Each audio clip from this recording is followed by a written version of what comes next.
आप लिहो तुम कथा सुधारी। सतनाम श्री वाहिगुरु साहिब जी। संध्या लग श्री सतगुर बैठे, लोक हजारों दर्शन आए। पिखरण कोक समान कनेरो, मरे बहुत अर उर्ब समाए। बंदन करह निहार है सन्मुख, भांत भांत की भेंट चढ़ाए। अद्भुत सहद सर्ब ही हरिखे, संगर बात करह समदाए। वाहिगुरु जी का खालसा वाहिगुरु जी की फतेह। परम सन्मान जो गुरु खालसा साध संगत जी, ਸੰਧਿਆ ਦੇ ਦੀਵਾਨ ਸਤਿਗੁਰਾਂ ਦੀ ਪਾਵਨ ਹਜ਼ੂਰੀ ਵਿੱਚ ਸਜੇ ਹਨ। ਆਪ ਜੀ ਨੇ ਅੰਮ੍ਰਿਤਮਈ ਗੁਰਬਾਣੀ ਸੋਦਾ ਰਹਿ ਰਾਜ ਸਾਹਿਬ ਜੀ ਦੇ ਪਾਠ ਸਰਵਣ ਕੀਤੇ ਹਨ। ਉਪਰੰਤ ਗੁਰਬਾਣੀ ਦਾ ਕੀਰਤਨ ਸਰਵਣ ਕੀਤਾ ਹੈ। ਅੱਜ ਨਵੇਂ ਸਾਲ 2020 ਦੀ ਪੂਰਬ ਸੰਧਿਆ ਹੈ, ਜਿਸ ਸਮੇਂ ਆਪਾਂ ਸਾਰੇ ਗੁਰੂ ਮਹਾਰਾਜ ਦੇ ਚਰਨਾਂ 'ਚ ਇਕੱਤਰ ਹੋਏ ਹਾਂ ਕਿ ਆਉਣ ਵਾਲਾ ਸਮਾਂ ਸਾਡਾ ਸਫਲਾ ਹੋਵੇ, ਸੁੱਖਾਂ ਦਾ ਹੋਵੇ, ਗੁਰੂ ਦੇ ਚਰਨਾਂ ਨਾਲ ਜੁੜ ਕੇ ਬਤੀਤ ਹੋਵੇ। ਕਿਉਂਕਿ ਮਾਨਸ ਜਨਮ ਕਾ ਇਹੀ ਲਾਹੋ, ਭਜੋ ਗੋਬਿੰਦ ਭੂਲ ਮਤ ਜਾਹੋ। ਮਾਨਸ ਜਨਮ ਕਾ ਇਹੀ ਲਾਹੋ। ਜਿਹੜਾ ਸਮਾਂ ਗੁਰੂ ਦੇ ਚਰਨਾਂ 'ਚ ਬੀਤੇਗਾ ਉਹੀ ਸਮਾਂ ਸਫਲਾ ਹੋਵੇਗਾ। ਅਤੇ ਇਸ ਕਰਕੇ ਆਪਾਂ ਗੁਰੂ ਦੇ ਚਰਨਾਂ ਵਿੱਚ ਨਵੇਂ ਸਾਲ ਦੀ ਸ਼ੁਰੂਆਤ ਕਰਨੀ, ਅਰਦਾਸ ਇਹ ਕਰਨੀ ਹੈ ਸਾਡੀ ਜ਼ਿੰਦਗੀ ਦਾ ਹਰ ਪਲ ਗੁਰੂ ਗੁਰੂ ਜਪਦਿਆਂ ਸਫਲਾ ਹੋਵੇ ਅਤੇ ਗੁਰੂ ਦੀਆਂ ਖੁਸ਼ੀਆਂ ਪ੍ਰਾਪਤ ਹੋਣ। ਘਰਾਂ ਪਰਿਵਾਰਾਂ ਵਿੱਚ ਵੀ ਸਾਡੇ ਸਿੱਖੀ ਦਾ ਵਾਧਾ ਹੋਵੇ, ਨਾਮ ਬਾਣੀ ਦਾ ਪ੍ਰਚਾਰ ਹੋਵੇ, ਦੁੱਖਾਂ ਕਲੇਸ਼ਾਂ ਦਾ ਨਾਸ ਹੋਵੇ। ਇਸ ਕਰਕੇ ਸਾਰੀਆਂ ਸੰਗਤਾਂ ਹਾਜ਼ਰੀਆਂ ਭਰ ਰਹੀਆਂ ਨੇ ਭਾਵਨਾ ਦੇ ਨਾਲ। ਸੋ ਆਓ ਪਿਆਰਿਓ, ਜੋ ਲੜੀਵਾਰ ਕਥਾ ਚੱਲ ਰਹੀ ਹੈ ਗੁਰੂ ਦਰਬਾਰ ਦੇ ਵਿੱਚ, ਮਹਾਰਾਜ ਛੇਵੇਂ ਪਾਤਸ਼ਾਹ ਮੀਰੀ ਪੀਰੀ ਦੇ ਮਾਲਕ ਦਲ ਭੰਜਨ ਗੁਰ ਸੂਰਮਾ ਬੜ ਜੋਧਾ ਪਰਉਪਕਾਰੀ ਸ੍ਰੀ ਗੁਰੂ ਹਰਗੋਬਿੰਦ ਸਾਹਿਬ ਸੱਚੇ ਪਾਤਸ਼ਾਹ ਜੀ ਨੇ 4 ਜੰਗਾਂ ਲੜੀਆਂ ਜ਼ੁਲਮ ਦੇ ਖਿਲਾਫ। ਤੀਸਰੀ ਜੰਗ ਮਹਾਰਾਜ ਨੇ ਉਦੋਂ ਲੜੀ ਜਦੋਂ ਬਾਬਾ ਵਿਧੀ ਚੰਦ ਜੀ ਸਰਕਾਰ ਦੇ ਘੋੜੇ ਕੱਢ ਕੇ ਲਾਹੌਰ ਦੇ ਕਿਲ੍ਹੇ ਵਿੱਚੋਂ ਮਹਾਰਾਜ ਦੇ ਚਰਨਾਂ 'ਚ ਪਹੁੰਚਾ ਦਿੱਤੇ। ਘੋੜੇ ਵਾਪਸ ਲੈਣ ਲਈ ਲਲਾ ਬੇਗ, ਕੰਬਰ ਬੇਗ, ਕਾਬਲ ਬੇਗ, ਇਹ ਸਾਧ ਸੰਗਤ ਜੀ ਕਾਬਲ ਦਾ ਸੂਬੇਦਾਰ ਸੀ ਲਲਾ ਬੇਗ, 35,000 ਫੌਜ ਲੈ ਕੇ ਆਇਆ। ਮਹਾਰਾਜ ਦੇ ਨਾਲ ਬੜਾ ਘਮਸਾਣ ਦਾ ਜੰਗ, ਮਾਲਵੇ ਦੀ ਧਰਤੀ 'ਤੇ ਫੂਲ ਮਹਾਰਾਜ, ਜਿੱਥੇ ਬਠਿੰਡੇ ਦੇ ਇਲਾਕੇ ਵਿੱਚ ਬਹੁਤ ਵੱਡਾ ਪਿੰਡ ਵਸ ਗਿਆ ਹੁਣ ਮਹਾਰਾਜ, ਉਸ ਜਗ੍ਹਾ 'ਤੇ ਜੰਗ ਹੋਇਆ। ਜਦੋਂ ਮਹਾਰਾਜ ਨੇ ਜੰਗ ਜਿੱਤ ਲਿਆ, ਸਾਰੇ ਤੁਰਕ ਭੱਜ ਗਏ, ਮਾਰ ਕੇ ਖ਼ਤਮ ਕਰ ਦਿੱਤੇ ਅਤੇ ਮੈਦਾਨੇ ਜੰਗ ਗੁਰੂ ਸਿੱਖਾਂ ਦੀ ਫਤਿਹ ਹੋਈ। ਤੁਰਕਾਂ ਦੀ ਕਬਰ ਬਣਾ ਕੇ ਉਹਦੇ ਸਾਰੇ ਸ਼ਸਤਰ ਬਸਤਰ ਸਮੇਤ ਸਾਰੇ ਸਿਪਾਹੀ ਦਫਨ ਕੀਤੇ ਗਏ। ਸਿੱਖਾਂ ਦਾ 1200 ਸਿੱਖ ਸ਼ਹੀਦ ਹੋਇਆ। ਸ਼੍ਰੋਮਣੀ ਜਥੇਦਾਰ ਗੁਰੂ ਘਰ ਦੇ ਭਾਈ ਜੇਠਾ ਜੀ ਉੱਥੇ ਸ਼ਹੀਦ ਹੋਏ। ਇਹ ਭਾਈ ਜੇਠਾ ਜੀ ਬ੍ਰਹਮ ਗਿਆਨੀ ਗੁਰੂ ਮਹਾਰਾਜ ਪੰਜਵੇਂ ਪਾਤਸ਼ਾਹ ਦੇ ਨਾਲ ਰਹੇ ਨੇ। ਜਦੋਂ ਪੰਜਵੇਂ ਪਾਤਸ਼ਾਹ ਸ਼ਹੀਦ ਹੋਏ ਨੇ ਉਦੋਂ ਵੀ ਭਾਈ ਜੇਠਾ ਜੀ ਨਾਲ ਹੀ ਚੰਦੂ ਦੇ ਘਰ ਉਹ ਸਾਰਾ ਸੀਨ ਅੱਖਾਂ ਨਾਲ ਵੇਖਿਆ ਹੈ। ਅਤੇ ਗੁਰੂ ਹਰਗੋਬਿੰਦ ਸਾਹਿਬ ਦੀ ਫੌਜ ਦੇ ਜਰਨੈਲ ਵੀ ਰਹੇ ਨੇ। ਜੰਗ ਵਿੱਚ ਆਪ ਜੀ ਸ਼ਹੀਦੀ ਪਾ ਗਏ। ਭਾਈ ਸਾਹਿਬ ਜੇਠਾ ਜੀ ਦੀ ਪਾਵਨ ਦੇਹ ਅਤੇ ਹੋਰ 1200 ਸਿੱਖਾਂ ਦਾ ਸੰਸਕਾਰ ਗੁਰੂ ਹਰਗੋਬਿੰਦ ਸਾਹਿਬ ਆਪਣੇ ਹੱਥੀਂ ਕੀਤਾ ਅਤੇ ਤੁਰਕਾਂ ਦੀ ਕਬਰ ਬਣਾ ਕੇ ਉੱਤੇ ਥੜਾ ਬਣਾਇਆ, ਉੱਤੇ ਸਤਿਗੁਰੂ ਬੈਠੇ ਨੇ, ਦੀਵਾਨ ਲਾਇਆ ਹੈ। ਦਲ ਭੰਜਨ ਗੁਰ ਸੂਰਮਾ ਬੜ ਜੋਧਾ ਬਹੁ ਪਰਉਪਕਾਰੀ ਪਾਤਸ਼ਾਹ ਦੀ ਨਿਰਭੈ ਅਵਸਥਾ ਦਾ ਜ਼ਿਕਰ ਕਵੀ ਰਾਜ ਭਾਈ ਸਾਹਿਬ ਭਾਈ ਸੰਤੋਖ ਸਿੰਘ ਜੀ ਸ੍ਰੀ ਗੁਰਪ੍ਰਤਾਪ ਸੂਰਜ ਗ੍ਰੰਥ 'ਚ ਕਰ ਰਹੇ ਨੇ। ਆਓ ਮਨ ਬਿਰਤੀਆਂ ਨੂੰ ਮਹਾਰਾਜ ਛੇਵੇਂ ਪਾਤਸ਼ਾਹ ਦੇ ਚਰਨਾਂ 'ਚ ਜੋੜ ਕੇ ਕਥਾ ਦਾ ਆਨੰਦ ਮਾਣੀਏ। ਸਾਰੀ ਸੰਗਤ ਪਿਆਰ ਨਾਲ ਆਖੋ ਸਤਿਨਾਮ ਸ੍ਰੀ ਵਾਹਿਗੁਰੂ ਸਾਹਿਬ ਜੀ। ਫਿਰ ਆਖੋ ਜੀ ਸਤਿਨਾਮ ਸ੍ਰੀ ਵਾਹਿਗੁਰੂ ਸਾਹਿਬ ਜੀ। ਸੰਧਿਆ ਲੱਗ ਸ੍ਰੀ ਸਤਿਗੁਰ ਬੈਠੇ। ਸ਼ਾਮ ਤੱਕ ਦੀਵਾਨ ਸਜਿਆ ਰਿਹਾ, ਮਹਾਰਾਜ ਥੜੇ ਤੇ ਬੈਠੇ ਰਹੇ। ਲੋਕ ਹਜ਼ਾਰਾਂ ਦਰਸ਼ਨ ਆਏ। ਹਜ਼ਾਰਾਂ ਲੋਕ ਦਰਸ਼ਨਾਂ ਲਈ ਆਉਂਦੇ ਮਹਾਰਾਜ ਦੇ ਦਰਸ਼ਨ ਕਰਦੇ ਹਨ। ਪਿਖਰਣ ਕੋਕ ਸਮਾਨ ਕਨੇਰੋ। ਇਹ ਜਿਹੜਾ ਘਮਸਾਣ ਦਾ ਯੁੱਧ ਹੋਇਆ, ਇਹਨੂੰ ਵੇਖ ਕੇ ਸਾਰੀ ਦੁਨੀਆ ਮੂੰਹ 'ਚ ਉਂਗਲਾਂ ਪਾ ਰਹੀ ਹੈ। ਕਹਿੰਦੇ ਕਿੱਥੇ 4000 ਸਿੱਖ, ਕਿਤੇ 35,000 ਤੁਰਕ। 35,000 ਤੁਰਕਾਂ ਨੂੰ ਮਾਰ ਕੇ ਫਨਾਹ ਕਰਕੇ ਤੇ ਫਿਰ ਮਹਾਰਾਜ ਜੰਗ ਜਿੱਤਿਆ। ਇਹ ਕੋਈ ਕਰਾਮਾਤ ਹੀ ਹੈ ਗੁਰੂ ਦੀ, ਇਹ ਕੋਈ ਸੌਖਾ ਕੰਮ ਨਹੀਂ ਹੈ। ਗੁਰੂ ਚਾਹੇ ਤੇ ਕੀੜੀ ਤੋਂ ਹੱਥ ਹੀ ਮਰਵਾ ਦੇਵੇ। ਜੇ ਸਾਹਿਬ ਕੀਟੀ ਬਲ ਧਰੇ ਫੀਲ ਉਸ ਦਾ ਖਾਣਾ। ਮਹਾਰਾਜ ਸੱਚੇ ਪਾਤਸ਼ਾਹ ਸਮਰੱਥ ਹਨ। ਕਿੱਡਾ ਵੱਡਾ ਜੰਗ ਥੋੜੇ ਜਿਹੇ ਸਿੱਖਾਂ ਤੋਂ ਜਿਤਵਾਇਆ ਹੈ। ਮਰੇ ਬਹੁਤਿਆਰ ਉਰ ਬਿਸਮਾਏ। ਕਹਿੰਦੇ ਹਜ਼ਾਰਾਂ ਵੈਰੀ ਮਾਰੇ ਗਏ। ਇਹਨੂੰ ਵੇਖ ਕੇ ਦੁਨੀਆ ਦੰਗ ਰਹਿ ਗਈ। ਹਿੰਦੂ ਮੁਸਲਮਾਨ ਸਾਰੇ ਹੈਰਾਨ ਹੁੰਦੇ ਹਨ। ਬੰਧਨ ਕਰਹਿ ਨਿਹਾਰਹਿ ਸਨਮੁਖ। ਸਾਧ ਸੰਗਤ ਜੀ ਸਾਰੇ ਗੁਰੂ ਹਰਗੋਬਿੰਦ ਸਾਹਿਬ ਨੂੰ ਮੱਥਾ ਟੇਕਦੇ ਚਰਨਾਂ ਤੇ ਮਹਾਰਾਜ ਦੇ ਸਰੂਪ ਵੱਲ ਵੇਖਦੇ, ਦਰਸ਼ਨ ਕਰਕੇ ਨਿਹਾਲ ਹੁੰਦੇ ਹਨ। ਭਾਂਤ ਭਾਂਤ ਕੀ ਭੇਟ ਚੜਾਏ। ਆਪਣੀਆਂ ਪ੍ਰੇਮ ਭੇਟਾਵਾਂ ਲਿਆ ਕੇ ਗੁਰੂ ਮਹਾਰਾਜ ਦੇ ਚਰਨਾਂ 'ਚ ਅਰਪਣ ਕਰਦੇ। ਕੋਈ ਬਸਤਰ ਲਿਆ ਕੇ ਭੇਟਾ ਕਰਦਾ, ਮਾਲਵੇ ਦੇ ਸਿੱਖ। ਕੋਈ ਮਹਾਰਾਜ ਦੇ ਲੰਗਰ ਵਾਸਤੇ ਰਸਤਾ ਬਸਤਾ ਲਿਆ ਕੇ ਭੇਟਾ ਕਰਦਾ ਹੈ। ਇਸ ਤਰ੍ਹਾਂ ਬਠਿੰਡਾ, ਬਰਨਾਲਾ, ਜਿਹੜਾ ਮਾਲਵੇ ਦਾ ਇਲਾਕਾ, ਮਾਨਸਾ, ਸੰਗਰੂਰ, ਇਹ ਫਰੀਦਕੋਟ, ਫਿਰੋਜ਼ਪੁਰ, ਮੋਗਾ, ਇਹਨੂੰ ਮਾਲਵਾ ਕਹਿੰਦੇ। ਇਹ ਧਰਤੀ ਦੇ ਮਹਾਰਾਜ ਨੇ ਤੀਸਰਾ ਜੰਗ ਲੜਿਆ ਹੈ। ਦੂਰੋਂ ਦੂਰੋਂ ਇਲਾਕੇ ਦੇ ਸਿੱਖ ਆ ਕੇ ਗੁਰੂ ਜੀ ਨੂੰ ਨਮਸਕਾਰਾਂ ਕਰਦੇ ਹਨ। ਅਦਭੁਤ ਸਹਿਤ ਸਰਬ ਹੀ ਹਰਿਖੇ। ਇੱਕ ਮਹਾਰਾਜ ਸੱਚੇ ਪਾਤਸ਼ਾਹ ਨੇ ਜੰਗ ਜਿੱਤ ਕਿਵੇਂ ਲਿਆ, ਬੜੀ ਹੈਰਾਨੀ ਵਾਲੀ ਗੱਲ ਹੈ। 35,000 ਤੁਰਕ, 4,000 ਸਿੱਖ। 4,000 ਜਿੱਤ ਗਏ, 35,000 ਮਾਰੇ ਗਏ। ਇਹ ਬੜਾ ਅਚਰਜ ਕੌਤਕ ਵੇਖ ਕੇ ਸਾਰੇ ਬੜੇ ਪ੍ਰਸੰਨ ਹਨ। ਸੰਗਰ ਬਾਤ ਕਰਹਿ ਸਮੁਦਾਏ। ਪਿੰਡਾਂ ਵਿੱਚ, ਸੱਥਾਂ ਵਿੱਚ, ਗਲੀਆਂ ਵਿੱਚ, ਘਰਾਂ ਵਿੱਚ ਇਹੀ ਗੱਲ ਚੱਲ ਰਹੀ ਹੈ, ਚਰਚਾ ਹੋ ਰਹੀ ਹੈ। ਸਾਰੇ ਪੰਜਾਬ ਦੇ ਵਿੱਚ ਜਿਉਂ-ਜਿਉਂ ਖਬਰ ਫੈਲੇਗੀ, ਪਿੰਡਾਂ ਵਿੱਚ ਇਹ ਖਬਰ ਗਾਂਹ ਦੀ ਗਾਂਹ ਫੈਲਦੀ ਜਾ ਰਹੀ ਹੈ। ਮਾਲਵੇ ਤੋਂ ਦੁਆਬੇ ਚਲੀ ਗਈ, ਦੁਆਬੇ ਤੋਂ ਮਾਝੇ ਵਿੱਚ ਚਲੀ ਗਈ, ਮਾਝੇ ਤੋਂ ਲੰਮੇ ਨੱਕੇ ਦੇਸ਼ ਵਿੱਚ ਚਲੀ ਗਈ, ਬਾਹਰ ਵਿੱਚ ਚਲੀ ਗਈ। ਸਾਰੇ ਹਿੰਦੁਸਤਾਨ ਵਿੱਚ ਇਹ ਖਬਰ ਪਸਰ ਗਈ ਹੈ। ਤਿਮਰ ਭਏ ਉਠ ਸ੍ਰੀ ਹਰਗੋਬਿੰਦ। ਜਦੋਂ ਰਹਿ ਰਾਸ ਦਾ ਟਾਈਮ ਹੋਇਆ, ਪਾਠ ਕਰਕੇ ਗੁਰੂ ਮਹਾਰਾਜ ਉਸ ਥੜੇ ਤੋਂ ਉੱਠੇ ਨੇ। ਆਏ ਸਿਵਰ ਤੰਬੂ ਵੱਡ ਮਾਹੇ। ਆਪਣੇ ਵੱਡੇ ਸੋਹਣੇ ਤੰਬੂ 'ਚ, ਜਿੱਥੇ ਸਤਿਗੁਰਾਂ ਦਾ ਪਲੰਘ ਲੱਗਾ ਹੋਇਆ ਸੀ, ਮਹਾਰਾਜ ਤੰਬੂ 'ਚ ਆ ਗਏ ਨੇ। ਚਾਰ ਪਰਿਅੰਕ ਪੀਠ ਪਰ ਬੈਠੇ। ਬੜਾ ਵੱਡਾ ਸੋਹਣਾ ਪਲੰਘ ਸੀ। ਮਹਾਰਾਜ ਦਾ ਕੱਦ ਕਾਠ ਵੀ ਬੜਾ ਸੀ ਨਾ, ਛੇਵੇਂ ਪਾਤਸ਼ਾਹ ਦਾ। ਉਹਨਾਂ ਦਾ ਪਲੰਘ ਵੀ ਬੜਾ ਵੱਡਾ ਹੁੰਦਾ ਸੀ। ਸੋਹਣੇ ਸੁੰਦਰ ਪਲੰਘ ਦੀ ਪਿੱਠ ਤੇ ਬੈਠੇ ਹਨ। ਅਪਰ ਗਏ ਸਭ ਨਿਜ ਨਿਜ ਥਾਹੇ। ਬਾਕੀ ਸਿੱਖ ਆਪਣੇ ਆਪਣੇ ਤੰਬੂਆਂ ਵਿੱਚ ਚਲੇ ਗਏ ਨੇ, ਕਿਉਂਕਿ ਸਾਰਾ ਦਿਨ ਜੰਗ ਲੜਿਆ ਸੀ, ਸਾਰੀ ਰਾਤ ਜੰਗ ਲੜਿਆ ਸੀ। ਤੇ ਇਸ ਕਰਕੇ ਥੱਕੇ ਹੋਏ ਸਰੀਰ ਸਿੰਘਾਂ ਦੇ ਆਰਾਮ ਵੀ ਕਰਨਾ। ਜਿਹੜੇ ਸਿੱਖ ਜ਼ਖਮੀ ਹੋਏ ਨੇ ਉਹਨਾਂ ਦੀ ਮਲਮ ਪੱਟੀ ਵੀ ਕਰਨੀ ਹੈ। ਇਸ ਕਰਕੇ ਆਪਣੇ ਆਪਣੇ ਤੰਬੂਆਂ ਵਿੱਚ ਸਿੱਖ ਆਪਣੇ ਆਪਣੇ ਆਸਣਾਂ ਤੇ ਚਲੇ ਗਏ ਹਨ। ਖਾਨ ਪਾਨ ਮਨ ਭਾਵਤ ਕਰ ਕਰ। ਸਾਰੀ ਛਾਉਣੀ ਦੇ ਵਿੱਚ ਲੰਗਰ ਵਰਤਿਆ ਹੈ। ਸਾਰਿਆਂ ਸਿੱਖਾਂ ਨੇ, ਫੌਜਾਂ ਨੇ ਲੰਗਰ ਛਕਿਆ ਹੈ। ਸੁਪਤ ਜਥਾ ਮਨ ਚਿੰਤ ਮਿਟਾਹੇ। ਬੜੇ ਨਿਸ਼ਚਿੰਤ ਹੋ ਕੇ ਸੁੱਤੇ ਹਨ, ਕੋਈ ਫਿਕਰ ਨਹੀਂ ਹੈ। ਵੈਰੀ ਸਾਰੇ ਮਾਰ ਦਿੱਤੇ, ਨਿਰਭਉ ਹੋਏ ਭਜੋ ਭਗਵਾਨ। ਸਾਧ ਸੰਗਤ ਮਿਲ ਕੀਨੋ ਦਾਨ। ਮਹਾਰਾਜ ਨੇ ਨਿਰਭਉ ਪਦਵੀ ਦਿੱਤੀ ਖਾਲਸੇ ਨੂੰ। ਥਿਰ ਕਰ ਬੈਸੋ ਹਰ ਜਨ ਪਿਆਰੇ, ਸਤਿਗੁਰ ਤੁਮਰੇ ਕਾ ਸਵਾਰੇ। ਦੁਸ਼ਟ ਦੂਤ ਪਰਮੇਸ਼ਰ ਮਾਰੇ, ਜਨ ਕੀ ਪੈਜ ਰੱਖੀ ਕਰਤਾਰੇ। ਉਹ 35,000 ਵੈਰੀਆਂ ਨੂੰ ਮਾਰ ਕੇ ਨਿਸ਼ਚਿੰਤ ਹੋ ਕੇ ਸਿੱਖ ਸੁੱਤੇ ਹਨ। ਵਾਹਿਗੁਰੂ ਜੀ ਕੀ ਸੋ ਫਤਿਹ ਵੱਡ। ਇਹ ਵਾਹਿਗੁਰੂ ਦੀ ਫਤਿਹ ਹੋਈ ਹੈ। ਮਹਾਰਾਜ ਇਹ ਨਹੀਂ ਕਹਿੰਦੇ ਮੇਰੀ ਫਤਿਹ ਹੋਈ ਹੈ, ਮੇਰੀ ਜਿੱਤ ਇਹ ਨਹੀਂ ਕਹਿੰਦੇ। ਉਹ ਕਹਿੰਦੇ ਅਕਾਲ ਪੁਰਖ ਦੀ ਜਿੱਤ ਹੈ, ਸੱਚਾਈ ਦੀ ਜਿੱਤ ਹੈ। ਕਿਉਂਕਿ ਪਰਮਾਤਮਾ ਵੀ ਸੱਚ ਹੈ, ਤੇ ਜਿਹੜੇ ਪਾਸੇ ਸੱਚ ਹੁੰਦਾ ਉਹਦੀ ਜਿੱਤ ਹੁੰਦੀ ਹੈ। ਅਖੀਰ ਸੱਚ ਦੀ ਜਿੱਤ ਹੁੰਦੀ ਹੈ।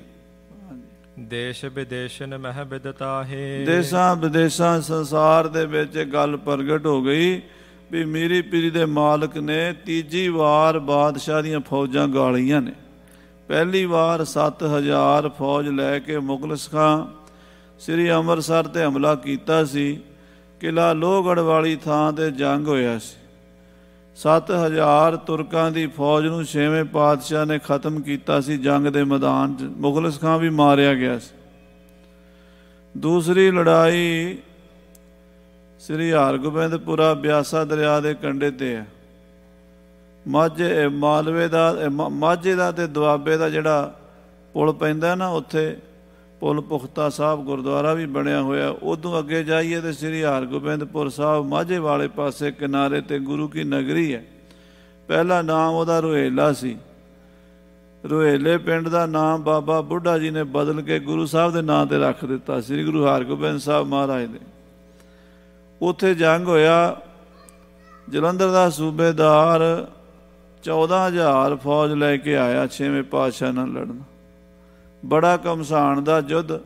14000 ਪੂਰੀ ਫੌਜ ਮਾਰ ਕੇ ਦਰਿਆ 'ਚ ਰੋੜੀ 6ਵੇਂ ਪਾਤਸ਼ਾਹ। ਉਹ ਜੰਗ ਫਤਿਹ ਕੀਤਾ। ਤੀਸਰੀ ਜੰਗ ਇਹ ਹੁਣ ਹੋਈ ਹੈ। ਇਹ ਹੋਈ ਮਾਲਵੇ ਦੀ ਧਰਤੀ 'ਤੇ। ਫੂਲ ਮਹਾਰਾਜ, ਰਾਮਪੁਰਾ ਫੂਲ, ਬਠਿੰਡਾ, ਇਹ ਤੁਸੀਂ ਇਲਾਕਾ ਵੇਖਿਆ ਹੋਵੇ, ਸੁਣਿਆ ਹੋਵੇ। ਉੱਥੇ ਜੰਗ ਹੋਇਆ ਮਹਾਰਾਜ ਦੀ ਧਰਤੀ 'ਤੇ। ਇਹ ਜੰਗ ਮਹਾਰਾਜ ਨੇ 35000 ਤੁਰਕਾਂ ਨੂੰ ਮਾਰ ਕੇ ਜਿੱਤਿਆ ਹੈ। ਹਾਂਜੀ। ਜਾਮ ਜਾਮਨੀ ਜਾਗੇ ਸਤਿਗੁਰ। ਅੰਮ੍ਰਿਤ ਵੇਲੇ ਦਾ ਸਤਿਗੁਰਾਂ ਦਾ ਬੜਾ ਸਖਤ ਪਹਿਰਾ ਸੀਗਾ। 10 ਪਾਤਸ਼ਾਹੀਆਂ ਦੇ ਇਤਿਹਾਸ ਵਿੱਚ ਇੱਕ ਵੀ ਦਿਨ ਇਹੋ ਜਿਹਾ ਨਹੀਂ ਆਉਂਦਾ ਸਵਾ ਪਹਿਰ ਰਾਤ ਰਹਿੰਦੀ ਸਤਿਗੁਰੂ ਨਾ ਜਾਗੇ ਹੋਣ। ਅੰਮ੍ਰਿਤ ਵੇਲੇ 2-2:30 ਵਜੇ ਮਹਾਰਾਜ ਉੱਠ ਪੈਂਦੇ ਸਨ। 10 ਪਾਤਸ਼ਾਹੀਆਂ ਦਾ ਨੇਮ ਰਿਹਾ ਹੈ, ਕਿਉਂਕਿ ਪਿਛਲ ਰਾਤ ਨਾ ਜਾਗੇ ਹੋਏ ਜੀਵ ਦੜੋਏ ਮੋਏ ਹੋਏ। ਜੇ ਤੂੰ ਅੰਮ੍ਰਿਤ ਵੇਲੇ ਨਹੀਂ ਉੱਠਿਆ ਤੇ ਜਿਉਂਦਿਆਂ ਹੀ ਮਰਿਆ ਹੋਇਆ। ਜੇ ਤਾਂ ਰੱਬ ਵਿਸਾਰਿਆ ਤਾਂ ਰੱਬ ਨਾ ਵਿਸਰਿਓ ਹੈ। ਮਹਾਰਾਜ ਅੰਮ੍ਰਿਤ ਵੇਲੇ ਜਾਗੇ ਇਸ਼ਨਾਨ ਕੀਤਾ ਹੈ।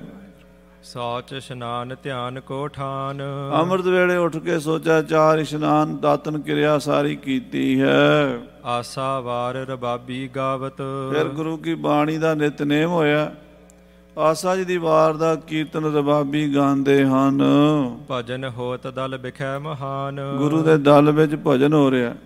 ਕੋਈ ਸਿੱਖ ਸ੍ਰੀ ਜਪਜੀ ਸਾਹਿਬ ਦਾ ਪਾਠ ਕਰਦਾ, ਕੋਈ ਸੁਖਮਨੀ ਸਾਹਿਬ ਦਾ ਪਾਠ ਕਰਦਾ, ਕੋਈ ਵਾਹਿਗੁਰੂ ਗੁਰਮੰਤਰ ਦਾ ਜਾਪ ਕਰਦਾ, ਕੋਈ ਮੂਲ ਮੰਤਰ ਦੀ ਮਾਲਾ ਫੇਰਦਾ, ਕੋਈ ਘੋੜਿਆਂ ਨੂੰ ਖਰਖਣਾ ਕਰਦਾ, ਵਾਹਿਗੁਰੂ ਵਾਹਿਗੁਰੂ ਜਪੀ ਜਾਂਦਾ, ਕੋਈ ਘੋੜਿਆਂ ਨੂੰ ਘਾਹ ਪੱਠਾ ਪਾ ਰਿਹਾ ਹੈ, ਕੋਈ ਗੁਰੂ ਕਾ ਸਿੱਖ ਸਾਧ ਸੰਗਤ ਜੀ ਦੂਜੇ ਸਿੱਖਾਂ ਨੂੰ ਇਸ਼ਨਾਨ ਕਰਾ ਰਿਹਾ ਹੈ, ਕੋਈ ਲੰਗਰ ਵਾਸਤੇ ਪਾਣੀ ਭਰ ਰਿਹਾ ਹੈ, ਕੋਈ ਲੰਗਰ ਦੇ ਭਾਂਡੇ ਮਾਂਜ ਰਿਹਾ ਹੈ।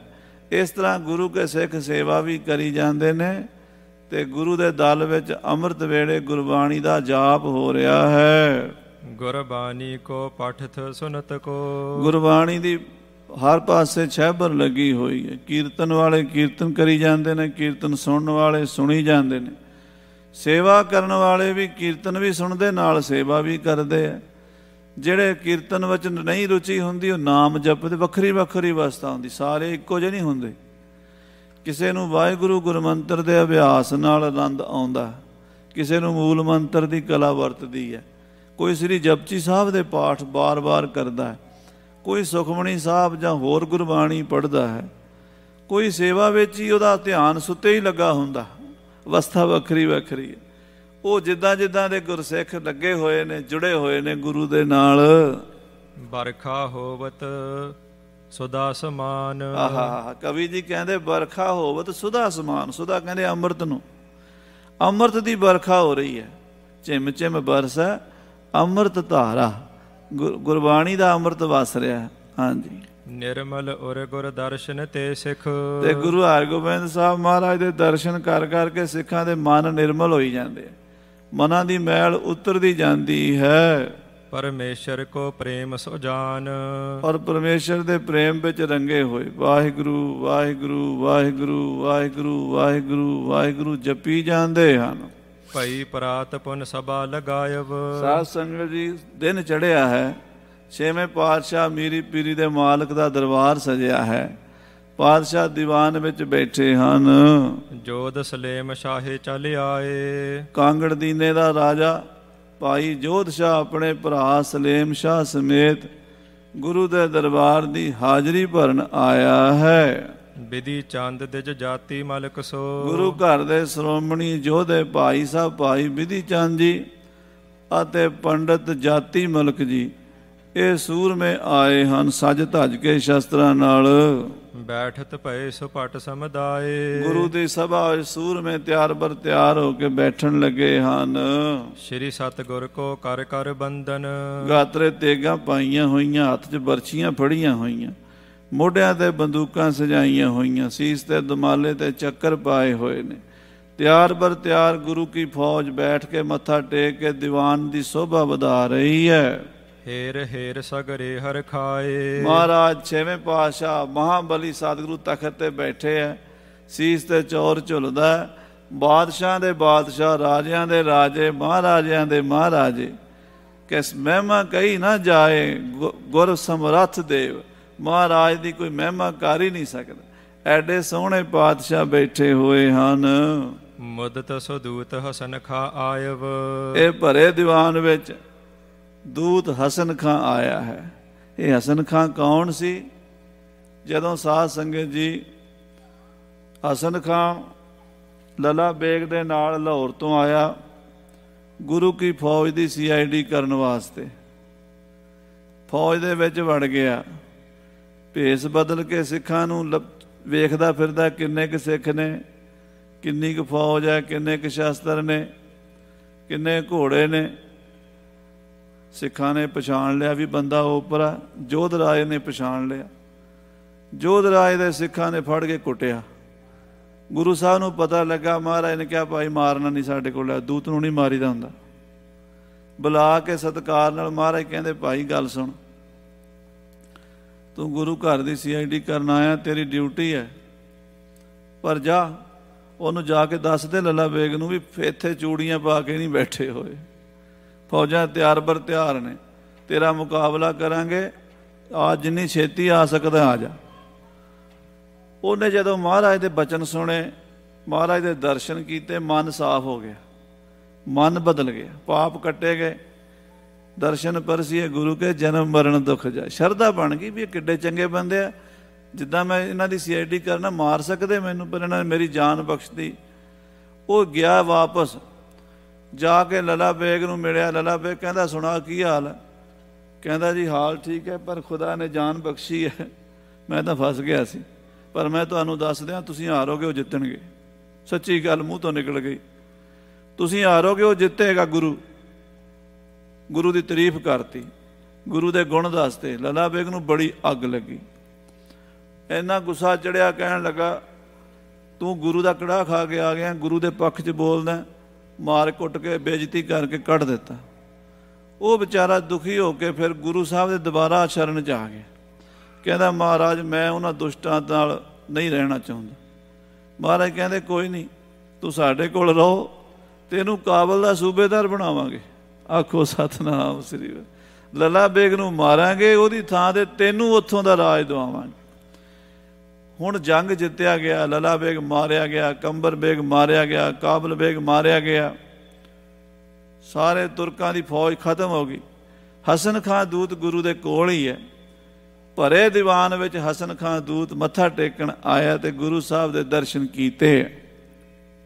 ਜੁਗ ਕਰ ਜੋਰਤ ਸੀਸ ਨਿਵਾਏ। ਦੋਵੇਂ ਹੱਥ ਜੋੜ ਕੇ ਮਹਾਰਾਜ ਦੇ ਚਰਨਾਂ 'ਚ ਸੀਸ ਨਵਾਇਆ ਹਸਨ ਖਾਂ ਦੂਤ ਨੇ। ਕਰਾਮਾਤ ਕਾਮਲ ਬੜ ਆਰਫ। ਉਹਨੂੰ ਸਮਝ ਆ ਗਈ ਇਹ ਕੋਈ ਆਮ ਇਨਸਾਨ ਨਹੀਂ ਹੈ, ਇਹ ਗੁਰੂ ਕੋਈ ਪਖੰਡੀ ਗੁਰੂ ਨਹੀਂ ਹੈ, ਇਹ ਸੱਚਾ ਗੁਰੂ ਹੈ, ਇਹ ਪੀਰਾਂ ਦਾ ਪੀਰ, ਗੁਰਾਂ ਦਾ ਗੁਰੂ ਹੈ। ਸਤਿਗੁਰੂ ਹਰਗੋਬਿੰਦ ਸਾਹਿਬ ਨੂੰ ਉਹਨੇ ਸਮਝ ਲਿਆ ਵੀ ਇਹ ਰੱਬ ਹੈ, ਇਹ ਖੁਦਾ ਦਾ ਨੂਰ ਹੈ, ਤੇ ਉਹਨੇ ਬੜੀ ਸ਼ਰਧਾ ਨਾਲ ਮੱਥਾ ਟੇਕਿਆ। ਪਹਿਲਾਂ ਤਾਂ ਰਾਜਨੀਤੀ ਦੀ ਦ੍ਰਿਸ਼ਟੀ ਨਾਲ ਦੇਖਦਾ ਸੀ ਨਾ ਵੀ ਅਸੀਂ ਸਰਕਾਰ ਦੇ ਬੰਦੇ ਹਾਂ, ਇਹ ਸਾਡੇ ਵਿਰੋਧੀ ਨੇ। ਹੁਣ ਉਹ ਵਿਰੋਧ ਵਾਲੀ ਗੱਲ ਨਿਕਲ ਗਈ, ਮਨ ਦੀ ਬਿਰਤੀ ਬਦਲ ਗਈ, ਗੁਰੂ ਦੀ ਕਲਾ ਸਮਝ ਆ ਗਈ। ਹਾਂਜੀ, ਸਮਸਰ ਨਹੀਂ ਜਗਤ ਮੈਂ ਕੋਏ। ਸਮਝ ਆ ਗਈ ਵੀ ਗੁਰੂ ਦੇ ਬਰਾਬਰ ਕੋਈ ਹੋ ਨਹੀਂ ਸਕਦਾ। ਦੁਨੀਆ ਦੇ ਬਾਦਸ਼ਾਹ ਜਿੱਡੇ ਮਰਜ਼ੀ ਬਣੇ ਫਿਰਨ, ਸਤਿਗੁਰੂ ਸੱਚਾ ਪਾਤਸ਼ਾਹ ਕੂੜੇ ਪਾਤਸ਼ਾਹ ਦੁਨੀਆਵੇ।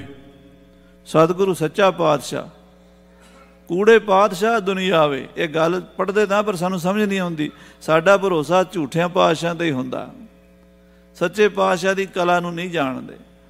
ਮਹਾਰਾਜ ਸੱਚੇ ਪਾਤਸ਼ਾਹ ਮੀਰੀ ਪੀਰੀ ਦੇ ਮਾਲਕ ਗੁਰੂ ਹਰਗੋਬਿੰਦ ਸਾਹਿਬ ਜੀ ਦੇ ਬਾਰੇ ਹਸਨ ਖਾਂ ਨੂੰ ਅਹਿਸਾਸ ਹੋ ਗਿਆ ਵੀ ਇਹ ਸੱਚੇ ਪਾਤਸ਼ਾਹ ਹਨ। ਤੁਮ ਹੀ ਜੀ ਜੰਤ ਕੇ ਦਾਤੇ। ਹਸਨ ਖਾਂ ਕਹਿਣ ਲੱਗਾ ਗਲ ਪੱਲਾ ਪਾ ਕੇ, ਸੱਚੇ ਪਾਤਸ਼ਾਹ ਤੁਸੀਂ ਜੀ ਜੰਤ ਦੇ ਦਾਤੇ ਹੋ, ਸਭਨਾ ਜੀਆਂ ਕਾ ਇੱਕ ਦਾਤਾ, ਸੋ ਮੈਂ ਵਿਸਰ ਨਾ ਜਾਈ। ਆ ਜਿੰਨੀ ਦੁਨੀਆ ਖਾ ਰਹੀ ਤੇਰਾ ਦਿੱਤਾ ਖਾ ਰਹੀ ਹੈ ਮੇਰੇ ਮਾਲਕ, ਤੂੰ ਸਾਰੀ ਸ੍ਰਿਸ਼ਟੀ ਦਾ ਮਾਲਕ ਹੈ। ਜਿਵੇਂ ਚਿਤ ਚਾਹੋ ਬਨਤ ਹੈ ਸੋਏ। ਜਿਵੇਂ ਤੁਸੀਂ ਚਾਹੁੰਦੇ ਉਵੇਂ ਹੀ ਬਣਦਾ। ਅੱਲਾ ਦਾ ਤੇ ਤੁਹਾਡਾ ਕੋਈ ਫਰਕ ਨਹੀਂ ਰਹਿ ਗਿਆ, ਮੈਨੂੰ ਤਾਂ ਲੱਗਦਾ ਨਹੀਂ। ਮੈਨੂੰ ਤਾਂ ਇੰਝ ਲੱਗਦਾ ਵੀ ਤੁਸੀਂ ਖੁਦਾ ਦਾ ਨੂਰ ਬੈਠੇ ਹੋ ਮੇਰੇ ਸਾਹਮਣੇ। ਹਾਂਜੀ। ਮੋਕੋ ਹੁਕਮ ਹੈ ਕਿਸ ਬਿਦ ਕੋ। ਤੇ ਮੈਨੂੰ ਕੀ ਹੁਕਮ ਹੈ ਸੱਚੇ ਪਾਤਸ਼ਾਹ, ਮੈਨੂੰ ਕੀ ਹੁਕਮ ਹੈ? ਹੁਣ ਮੈਂ ਕੀ ਕਰਾਂ? ਮੈਂ ਕਿੱਥੇ ਰਵਾਂ? ਕੀ ਸੇਵਾ ਕਰਾਂ ਤੁਹਾਡੀ?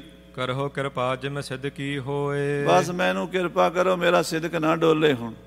ਹੁਣ ਮੈਂ ਸਾਰੀ ਉਮਰ ਤੇਰੇ ਦਰ ਦਾ ਗੁਲਾਮ ਬਣ ਕੇ ਰਵਾਂ। ਮੇਰੇ ਪਾਤਸ਼ਾਹ ਮੈਨੂੰ ਆਪਣੀ ਸੇਵਾ ਵਿੱਚ ਹੀ ਰੱਖੋ।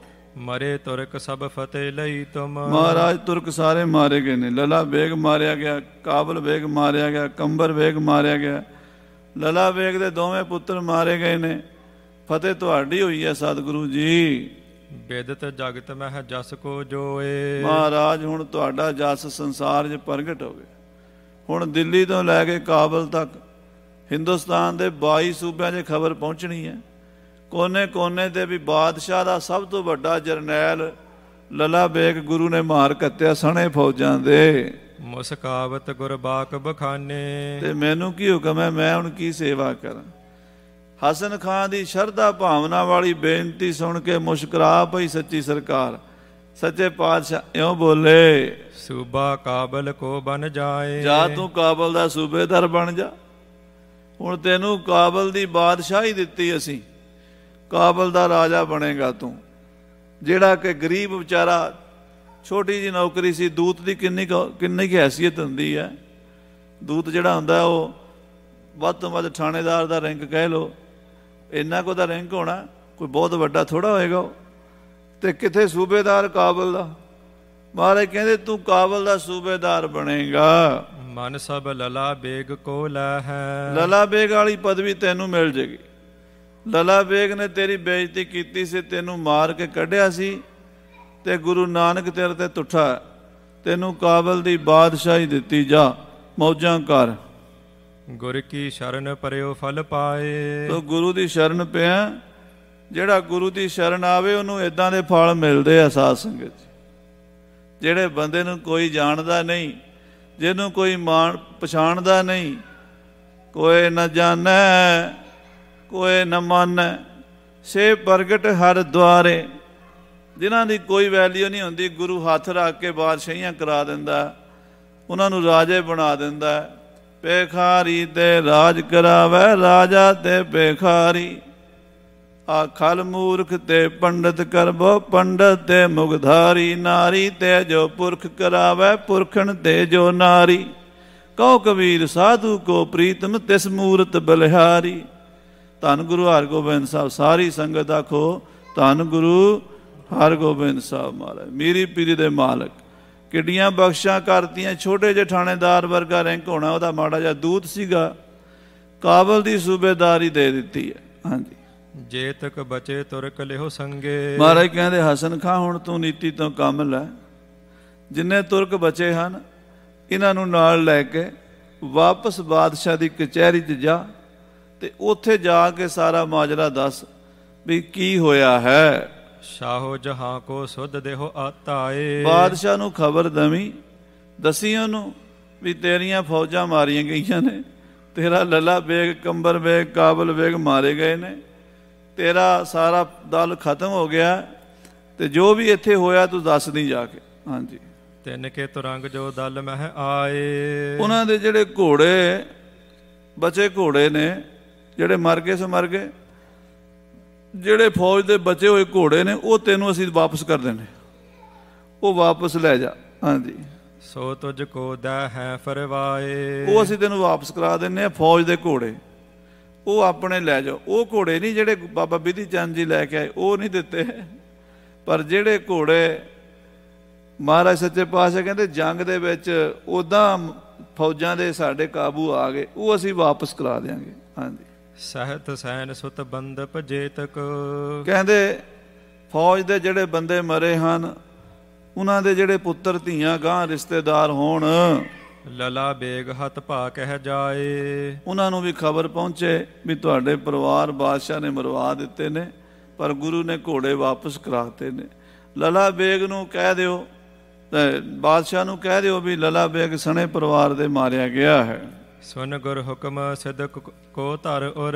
ਹਸਨ ਖਾਨ ਨੂੰ ਮਹਾਰਾਜ ਦੇ ਬਚਨ ਤੇ ਬੜਾ ਭਰੋਸਾ ਹੋ ਗਿਆ ਸੀ, ਸਿਦਕ ਹੋ ਗਿਆ ਸੀ ਵੀ ਜੋ ਪਾਤਸ਼ਾਹ ਕਹਿਣਗੇ ਮੰਨਣਾ, ਭਾਵੇਂ ਜਾਨ ਖਤਰੇ 'ਚ ਪੈਂਦੀ ਪੈ ਜਾਵੇ। ਮਹਾਰਾਜ ਦਾ ਬਚਨ ਮੰਨ ਕੇ ਭਇਓ ਤਿਆਰ ਨਿਸ਼ਚਾ ਬਚ ਪਾਏ। ਤਿਆਰ ਹੋਇਆ ਨਿਸ਼ਚਾ ਕਰਕੇ, ਭਰੋਸਾ ਕਰਕੇ। ਸੰਗ ਤੁਰਕ ਸਹਿਤ ਰੰਗ 100। ਸਾਧ ਸੰਗਤ ਜੀ, ਸੰਗ ਤੁਰਕ ਸਹਿਤ ਰੰਗ 100। ਕਹਿੰਦੇ 100 ਸਿਪਾਹੀ ਬਚਿਆ ਸੀ ਸਾਰਾ, 35,000 ਵਿੱਚੋਂ 100 ਹੀ ਬਚਿਆ ਸੀਗਾ। ਉਹ ਘੋੜਿਆਂ ਸਮੇਤ ਚਲਨ ਸਮੈ ਗੁਰ ਕੇ ਪਰ ਪਾਏ। ਸਾਰਿਆਂ ਨੇ ਮੱਥਾ ਟੇਕਿਆ ਛੇਵੇਂ ਪਾਤਸ਼ਾਹ। ਜਿਹੜੇ ਗੁਰੂ ਨੂੰ ਮਾਰਨ ਆਏ ਸੀ, ਗੁਰੂ ਦਾ ਸਿਰ ਵੱਢਣ ਆਏ ਸੀ, ਗੁਰੂ ਨੂੰ ਫੜ ਕੇ ਲਿਜਾਵਾਂਗੇ, ਗੁਰੂ ਕੋਲੋਂ ਘੋੜੇ ਖੋਹ ਕੇ ਬਾਦਸ਼ਾਹ ਨੂੰ ਦਿਆਂਗੇ, ਉਹ ਜਿਹੜੇ ਬਚੇ ਖੁਚੇ ਨੇ ਆਏ ਨੇ, ਅੱਖਾਂ ਨੀਵੀਆਂ ਨੇ, ਤੇ ਗੁਰੂ ਹਰਗੋਬਿੰਦ ਸਾਹਿਬ ਦੇ ਚਰਨਾਂ ਤੇ ਮੱਥਾ ਟੇਕ ਕੇ ਮਹਾਰਾਜ ਤੁਹਾਡਾ ਸ਼ੁਕਰ ਹੈ ਵੀ ਤੁਸੀਂ ਸਾਡੀ ਜਾਨ ਬਖਸ਼ ਦਿੱਤੀ ਹੈ, ਧੰਨਵਾਦ ਕਰਕੇ ਗਏ ਨੇ। ਕਿਰਪਾ ਕਰੀ ਤਬ ਸ਼੍ਰੀ ਹਰਗੋਬਿੰਦ। ਛੇਵੇਂ ਪਾਤਸ਼ਾਹ ਉਹਨਾਂ ਤੇ ਕਿਰਪਾ ਕੀਤੀ, ਕਿਉਂਕਿ ਗੁਰੂ ਦਾ ਕਿਸੇ ਨਾਲ ਵੈਰ ਕੋਈ ਨਹੀਂ, ਨਾ ਕੋ ਬੈਰੀ ਨਹੀਂ ਬਿਗਾਨਾ, ਸਗਲ ਸੰਗ ਹਮ ਕੋ ਬਣ ਆਈ। ਸਾਧ ਸੰਗਤ ਜੀ, ਨਿਰਵੈਰ ਪੁਰਖ ਸਤਿਗੁਰੂ, ਕਿਸੇ ਨਾਲ ਵੀ ਵੈਰ ਨਹੀਂ ਕੀਤਾ। ਕਈ ਲੋਕ ਸਮਝਦੇ ਵੀ ਤੁਰਕਾਂ ਨਾਲ ਮੁਸਲਮਾਨਾਂ ਨਾਲ ਵੈਰ, ਮੁਸਲਮਾਨਾਂ ਨਾਲ ਕੋਈ ਵੈਰ ਨਹੀਂ। ਪੀਰ ਬੁੱਧੂ ਸ਼ਾਹ ਵੀ ਮੁਸਲਮਾਨ, ਗਨੀ ਖਾਂ ਨਬੀ ਖਾਂ ਵੀ ਮੁਸਲਮਾਨ, ਭੀਖਨ ਖਾਂ ਵੀ ਮੁਸਲਮਾਨ, ਨਿਹੰਗ ਖਾਂ ਵੀ ਮੁਸਲਮਾਨ। ਕਿੰਨੇ ਮੁਸਲਮਾਨਾਂ ਦਾ ਜ਼ਿਕਰ ਕਰੀਏ ਜਿਹੜੇ ਮਹਾਰਾਜ ਦੀ ਸੇਵਾ ਕਰਦੇ। ਛੇਵੇਂ 10ਵੇਂ ਪਾਤਸ਼ਾਹ ਦੀ ਤੀਰ ਸੋਨਾ ਲਾਇਆ ਹੁੰਦਾ ਸੀ, ਤਵਾ ਤੋਲਾ, ਦੁਸ਼ਮਣ ਮਰ ਜਾਵੇ ਤੇ ਉਹਦਾ ਕਫਨ ਬਣ ਜਾਵੇ, ਕਬਰ ਬਣ ਜਾਵੇ, ਦੁਸ਼ਮਣ ਜ਼ਖਮੀ ਹੋ ਜਾਵੇ, ਉਹਦਾ ਇਲਾਜ ਹੋ ਜਾਵੇ। ਇਹ ਕੌਣ ਕਰ ਸਕਦਾ ਹੈ ਨਿਰਵੈਰ ਸਤਿਗੁਰੂ ਤੋਂ ਬਿਨਾਂ। ਹੁਣ ਉਹਨਾਂ ਤੁਰਕਾਂ ਦੇ ਉੱਤੇ ਵੀ ਜਿਹੜੇ 150 ਬਚੇ ਸੀ, ਉਹਨਾਂ ਤੇ ਵੀ ਕਿਰਪਾ ਦ੍ਰਿਸ਼ਟੀ ਕਰ ਦਿੱਤੀ ਹੈ। ਬਹੁ ਮੋਲਾ ਦੇ ਕਰ ਸਿਰ ਪਾਏ। ਹਸਨ ਖਾਨ ਨੂੰ ਬਹੁ ਕੀਮਤੀ ਸਰੋਪਾ ਦਿੱਤਾ ਹੈ। ਕਰਿਓ ਬਿਸਰਜਨ ਗਮਨਿਓ ਤੂਰਨ। ਤੇ ਵਿਦਾ ਕਰਕੇ ਤੋਰ ਦਿੱਤਾ ਲਾਹੌਰ ਨੂੰ। ਹਸਨ ਖਾਨ 100 ਬੰਦੇ ਲੈ ਕੇ, ਬਚੇ ਖੁਚੇ ਘੋੜੇ ਲੈ ਕੇ ਪਰਤ ਗਿਆ ਹੈ। ਨਿਸ ਬਾਸੁਰ ਮਹਿ ਚਲਬੋ ਕੀਨ। ਕਿਉਂਕਿ ਸਫ਼ਰ ਕਾਫੀ ਸੀ, 200-250 ਮੀਲ ਸੀ ਲਾਹੌਰ ਤੋਂ, ਇੱਥੋਂ ਮਹਾਰਾਜ ਤੋਂ ਲਾਹੌਰ ਸ਼ਹਿਰ। ਤੁਰੀ ਗਿਆ ਹਸਨ ਖਾਨ, ਛੇਤੀ ਜਾ ਕੇ ਖਬਰ ਦੇਣੀ ਹੈ ਬਾਦਸ਼ਾਹ ਨੂੰ। ਦੇਨ ਹੇਤ ਸੁਧ ਸ਼ੀਘਰ ਕਰੰਤਾ। ਛੇਤੀ ਜਾਣ ਕੇ ਮਿਲਾਂ ਬਾਦਸ਼ਾਹ ਨੂੰ ਖਬਰ ਦੇਣੀ, ਇਸ ਕਰਕੇ ਸ਼ੀਘਰਤਾ ਕਰਦਾ, ਛੇਤੀ ਕਰਦਾ। ਸਿਮਰਤ ਸਤਿਗੁਰ ਨਾਮ ਪ੍ਰਬੀਨ। ਰਸਤੇ ਜਾਂਦਾ ਗੁਰੂ ਹਰਗੋਬਿੰਦ ਸਾਹਿਬ ਦਾ ਨਾਮ ਜਪਦਾ। ਧੰਨ ਗੁਰੂ ਹਰਗੋਬਿੰਦ ਸਾਹਿਬ ਮਹਾਰਾਜ, ਧੰਨ ਗੁਰੂ ਹਰਗੋਬਿੰਦ ਸਾਹਿਬ ਮਹਾਰਾਜ, ਧੰਨ ਗੁਰੂ ਹਰਗੋਬਿੰਦ ਸਾਹਿਬ ਮਹਾਰਾਜ, ਏਦਾਂ ਜਪੀ ਜਾਂਦਾ ਹੈ। ਲਵਪੁਰ ਪਹੁੰਚਿਓ ਮਹਾ ਥਕਤ ਹੋਏ। ਸਾਧ ਸੰਗਤ ਜੀ, ਲਾਹੌਰ ਪਹੁੰਚਿਆ, ਬਹੁਤ ਥੱਕ ਗਿਆ ਹਸਨ ਖਾਂ। ਕਿਤਕ ਬਿਹਾਲ ਸੰਗ ਮਹਿਲੀਨ। ਕੁਝ ਬੰਦੇ ਹਾਲੋਂ ਬਿਹਾਲ ਹੋਏ, ਨਾਲ ਹਨ ਇਹਦੇ। ਨਿਸ਼ ਪ੍ਰਭ ਘਾਇਲ ਬਿਨ ਉਤਸਾਹਾ। ਕਿਉਂਕਿ ਉਹਨਾਂ ਬੰਦਿਆਂ ਨੂੰ ਸੱਟਾਂ ਵੀ ਲੱਗੀਆਂ, ਹਾਰ ਕੇ ਆਏ ਨੇ, ਉਤਸ਼ਾਹ ਕਿਸੇ ਵਿੱਚ ਵੀ ਨਹੀਂ। ਬਾਦਸ਼ਾਹ ਨੂੰ ਕੀ ਮੂੰਹ ਦਿਖਾਣਾ ਵੀ ਅਸੀਂ ਕੀ ਕਰਕੇ ਆਏ ਹਾਂ, ਸਾਰੀ ਫੌਜ ਮਾਰੀ ਗਈ ਹੈ, ਉਦਾਸੀ ਦਾ ਮੰਜ਼ਰ ਹੈ ਸਾਰੇ ਪਾਸੇ। ਹਾਂਜੀ। ਫਟੇ ਬਸਤਰ ਅਰ ਸ਼ਸਤਰ ਬਹੀਨ।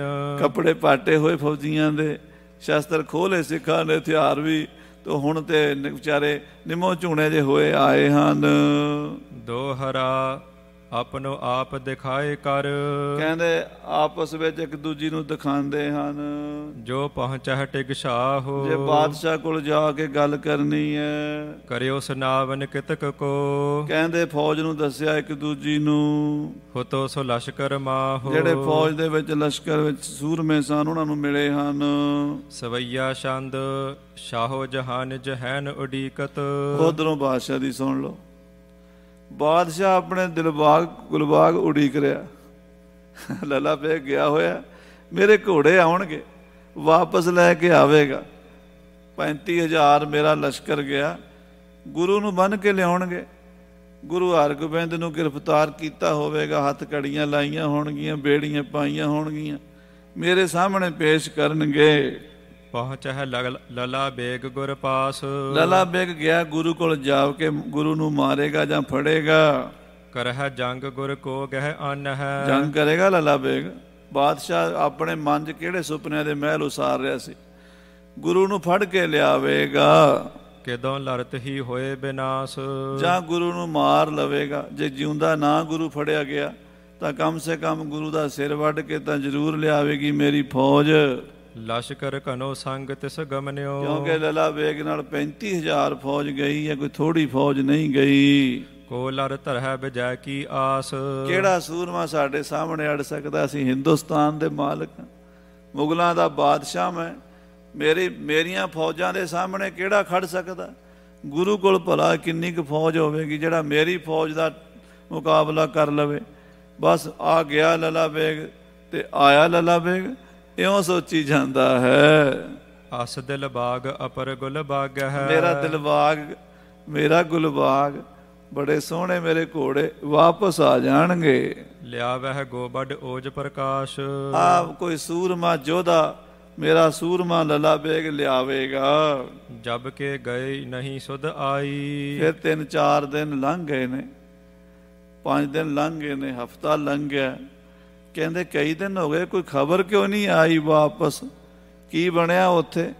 ਉਹਦੀ ਖਬਰ ਆਉਣੀ ਚਾਹੀਦੀ ਸੀ ਇੰਨੇ ਚਿਰ ਨੂੰ। ਰਣ ਹੋਏ ਉਹ ਕਹਿ ਨਹੀਂ ਮਹਾਨ। ਉੱਥੇ ਲੜਾਈ ਹੋਈ ਹੈ ਕਿ ਨਹੀਂ ਹੋਈ? ਬਾਦਸ਼ਾਹ ਸੋਚਦਾ ਸ਼ਾਇਦ ਲੜਾਈ ਤੋਂ ਬਿਨਾਂ ਹੀ ਕੰਮ ਸਰ ਗਿਆ ਹੋਵੇ। ਨਿਸ ਬਾਸੁਰ ਤੂਰਨ ਹੀ ਗਮਨੇ। ਕਿਉਂਕਿ ਸਾਡੀ ਫੌਜ ਬੜੀ ਛੇਤੀ ਨਾਲ ਗਈ ਹੈ। ਨਹਿ ਬਿਸਰਾਮ ਕੀਨ ਕਿਸ ਥਾਨ। ਕਿਤੇ ਵੀ ਫੌਜ ਰੁਕੀ ਨਹੀਂ। ਇਹ ਰਿਪੋਰਟਾਂ ਪਹਿਲਾਂ ਮਿਲਦੀਆਂ ਰਹੀਆਂ ਨੇ। ਫੌਜਾਂ ਲਗਾਤਾਰ ਹੀ 40 ਘੰਟਿਆਂ 'ਚ ਪਹੁੰਚ ਗਈਆਂ ਸਨ। 40 ਘੰਟਿਆਂ ਦੇ ਵਿੱਚ ਫੌਜ ਜਿਹੜੀ ਹੈ ਉਹ ਸਾਧ ਸੰਗਤ ਜੀ 6ਵੇਂ ਪਾਤਸ਼ਾਹ ਕੋਲ ਅੱਪੜ ਗਈ ਸੀ। ਪਰ ਉਹ 40 ਘੰਟੇ ਲਗਾਤਾਰ ਸਫ਼ਰ ਕਰਨ ਕਰਕੇ ਥੱਕ ਟੁੱਟ ਕੇ ਭੁੱਖੇ ਭਾਣੇ ਲੜਾਈ ਤੋਂ ਨਿਕੰਮੇ ਹੋ ਗਏ। ਅੱਗੇ ਠੰਡ ਬੜੀ ਸੀ, ਆਹ ਹੀ ਦਿਨ ਸੀਗੇ, ਪੂਰੀ ਬਾਹਰ ਫਰੀਜ਼ਿੰਗ ਹੋਈ ਪਈ ਸੀ, ਹੱਥ ਠੰਡੇ ਠਾਰ, ਬੰਦੂਕ ਚੱਲਦੀ ਨਹੀਂ ਸੀ, ਤਲਵਾਰ ਚੱਲਦੀ ਨਹੀਂ ਸੀ। ਉਹ ਉਸ ਕਰਕੇ ਮਾਰੇ ਗਏ ਸਨ ਠੰਡ ਦੇ ਵਿੱਚ। ਹਾਂਜੀ, ਇੱਕ ਵਾਰ ਇਹ ਅਰਜ਼ੀ ਭੇਜੀ। ਹਾਂ, ਇੱਕ ਵਾਰੀ ਤਾਂ ਅਰਜ਼ੀ ਆਈ ਸੀ ਵੀ ਅਸੀਂ ਪਹੁੰਚ ਚੱਲੇ ਹਾਂ। ਗੁਰ ਹਵਾਲ ਨਹਿ ਲਖਿਓ ਨਾ ਜਾਨ। ਪਰ ਅਜੇ ਦੂਜੀ ਖਬਰ ਨਹੀਂ ਆਈ ਵੀ ਗੁਰੂ ਫੜਿਆ ਗਿਆ ਕਿ ਨਹੀਂ ਫੜਿਆ ਗਿਆ। ਕਹਾਂ ਭਇਓ ਕਹਿ ਮਿਲਿਓ ਇਨਹੋ ਸੋ। ਕੀ ਹੋਇਆ ਕਿ ਗੁਰੂ ਹਰਗੋਬਿੰਦ ਕਿਤੇ ਹੱਥ ਜੋੜ ਕੇ ਸੁਲ੍ਹਾ ਸਫਾਈ ਲਈ ਤਾਂ ਨਹੀਂ ਆ ਗਿਆ? ਕਿਤੇ ਉਹ ਗੁਰੂ ਨੇ ਆਪੇ ਹੀ ਤਾਂ ਨਹੀਂ ਹਥਿਆਰ ਸੁੱਟ ਦਿੱਤੇ? ਦੇ ਕਰ ਸੁੰਦਰ ਚਪਲ ਕੇ ਕਾਨ। ਹੋ ਸਕਦਾ ਗੁਰੂ ਡਰ ਗਿਆ ਹੋਵੇ ਤੇ ਡਰਦੇ ਨੇ ਘੋੜੇ ਦੇ ਦਿੱਤੇ ਹੋਣ ਤੇ ਸਾਡੀ ਈਨ ਮੰਨ ਲਈ। ਸਾਡੇ ਅੱਗੇ ਭਲਾ ਕੌਣ ਖੜ ਸਕਦਾ? ਬਾਦਸ਼ਾਹ ਇਦਾਂ ਦੇ ਫੁਰਨੇ ਮਨ 'ਚ ਸੋਚੀ ਜਾਂਦਾ। ਸਭਾ ਬਿਖੈ ਉਮਰਾਵਨ ਕੇ ਢਿੱਗ। ਕਹਿੰਦੇ ਬਾਦਸ਼ਾਹ ਆਪਣੇ ਅਫਸਰਾਂ ਦੇ ਨਾਲ ਬੈਠਾ ਇਦਾਂ ਦੀਆਂ ਗੱਲਾਂ ਰੋਜ਼ ਕਰਦਾ, ਆਪਣੇ ਦਰਬਾਰੀਆਂ ਨਾਲ ਇਹ ਗੱਲ ਛੇੜਦਾ। ਸ਼ਾਹੋ ਜਹਾਂ ਇਮਕੀਨ ਬਖਾਨ। ਅੱਜ ਬਾਦਸ਼ਾਹ ਨੇ ਕਚਹਿਰੀ 'ਚ ਇੱਕ ਗੱਲ ਛੇੜੀ। ਕਹਿਣ ਲੱਗਾ, ਲੱਗਦਾ ਗੁਰੂ ਹਰਗੋਬਿੰਦ ਨੇ ਅੱਗੋਂ ਮੁਕਾਬਲਾ ਨਹੀਂ ਕੀਤਾ ਹੋਣਾ। ਮੈਨੂੰ ਨਹੀਂ ਲੱਗਦਾ, ਕਿਉਂਕਿ ਸਾਡੀਆਂ ਫੌਜਾਂ ਦੇ ਸਾਹਮਣੇ ਕੌਣ ਇੰਨਾ ਹੌਸਲਾ ਕਰੇਗਾ ਲੜਨ ਦਾ। ਹਾਂਜੀ, ਸੁਨਤ ਸਲਾਬਤ ਖਾਨ ਭਨਿਓ ਤਬ। ਉਸ ਵੇਲੇ ਇੱਕ ਅਫਸਰ ਬੈਠਾ ਸੀ, ਸਲਾਬਤ ਖਾਂ। ਉਹ ਕਹਿਣ ਲੱਗਾ, ਤਹ ਤੇ ਆਇਬ ਇੱਕ ਅਫਗਾਨ।